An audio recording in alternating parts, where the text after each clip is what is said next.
In the far northwest corner of the imperial palace stood a cold, forgotten courtyard that even the eunuchs refused to approach. Inside lived a madwoman, the deposed Empress Su Wan. She talked to the dried-up well. She bowed to fallen leaves as if they were imperial decrees. She danced barefoot in the snow. The servants said she had been mad for 3 whole years.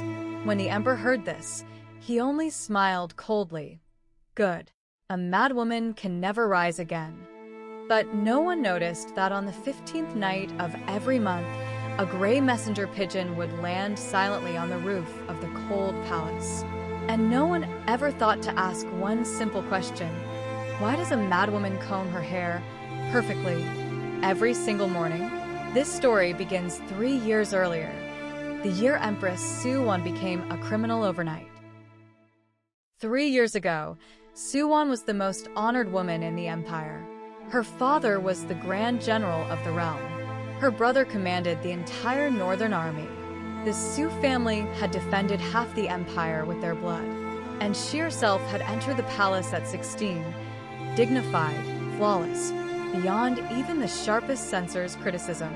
Until that autumn night, when Consort Rou accidentally discovered a wooden effigy in the Empress's chambers, pierced with silver needles, carved with the emperor's birth characters. Witchcraft against the emperor. Treason.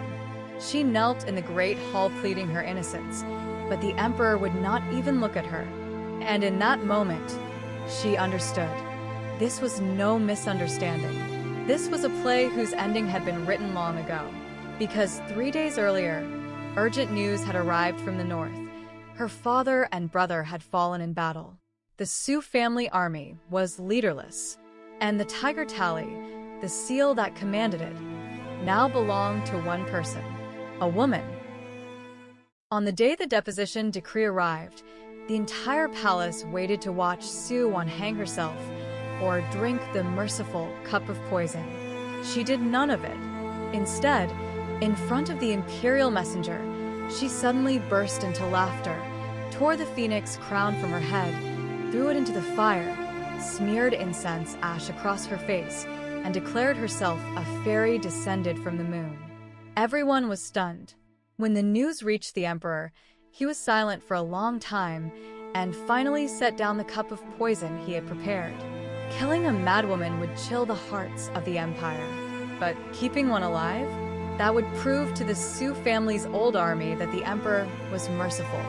What no one knew was that very night, the mad Su Wan dug beneath the floor tiles of the cold palace and found her father's final letter. It contained only 8 words. The tiger tally is yours. Endure everything. Her father had foreseen this day, and his death in battle was not what it seemed.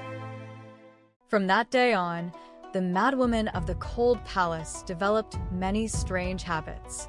She loved feeding pigeons, and no one knew that hidden in the birds' leg rings were coded letters from the Su family's loyal old guard. She loved painting on the walls. Nonsense symbols, everyone assumed, but they were maps of the northern defenses, redrawn and updated stroke by stroke. She loved collecting garbage, hoarding the eunuch's discarded papers under her bedding, papers that included torn ledger pages from the imperial household and grain transport lists leaked from the Ministry of War. For 3 years, every political appointment, every diverted military payment, every official who pledged loyalty to Consort Rou, the madwoman recorded them all.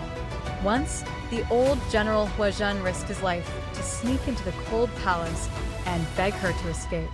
Through the broken wall, she gave him only one answer. Uncle Hua, the game is not finished. Let them celebrate 3 more years, and then I will collect everything they owe me, with interest.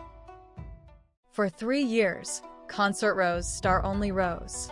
She bore the emperor's first son, was elevated to noble consort, and her family soared with her, her brother climbing all the way to Minister of War. One by one, the Su family's loyal officers were replaced by Rou family men, and yet a single thorn remained in Consort Rou's heart, the madwoman in the cold palace. She tested Su Wan again and again. Poison pastries were delivered. Su Wan fed them to a stray cat And when it died, she cradled its body and laughed all night. An assassin was sent to observe. He found her chatting with the moon fairy in the well. Finally, Consort Rou went herself. She stared into Su Wan's eyes for a long, long time, then leaned close and whispered, "Sister, war is coming to the north, and I hear the grain supply will travel the same road that killed your father and brother." In those clouded eyes, nothing, not a ripple. Consort Rou finally smiled, satisfied. She had no idea that she had just personally delivered the final piece of the puzzle into Su Wan's hands.